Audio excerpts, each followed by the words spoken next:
দেখুন, মাথায় যখন আছে মাথা ব্যথা হবে, এটাই স্বাভাবিক। সেরকম এসি যেহেতু আছে এবং গরম আসছে, সার্ভিস আপনাকে করাতে হবে। হ্যাঁ, এখন কাকে দিয়ে করাবেন সেটা ফ্যাক্টর।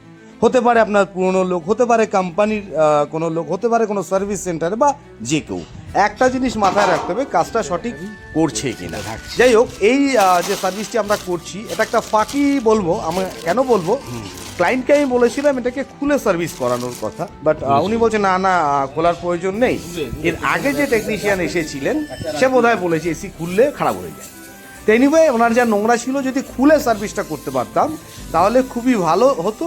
বাট ওই যে client demand, customer satisfaction is our first priority. Client যখন বলেছে আমাকে সেটাই করতে হবে, কিছু করার নেই। তো একটা জিনিস আমি আবারও বলছি, কে করলো সেটা ফ্যাক্টর রাখছে না, বাট কতটা অভিজ্ঞ সে বা কাজটা সঠিক করলো কিনা সেটা দরকার।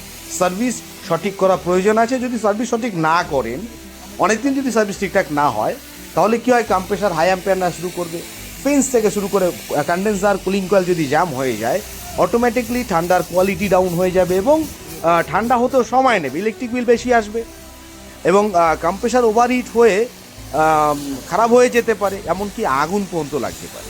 তাই সার্ভিসটা চেষ্টা করবেন সঠিক সময়ে করার। বিশেষ করে গরমের শুরুতে সার্ভিস করলে কি হয়, ছোটোখাটো সমস্যা যদি এসিতে থেকে থাকে সেটা আর বাড়ে না।